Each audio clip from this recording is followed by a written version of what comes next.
Hello, driving intelligence community. Well, I made another trip to recycle and I went into the metal recycling bin and found this gas tank, and it is seriously cool. Stay tuned.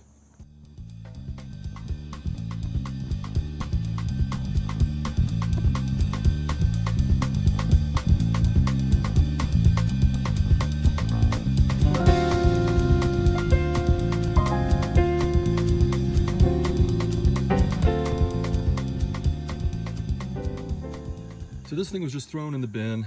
I was kind of surprised, so I picked it up. I thought, well, somebody might want to use it to restore.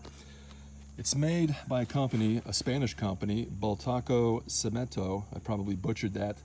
But it turns out that this comes from a Spanish company that made motorcycles from the 1950s to the 1980s.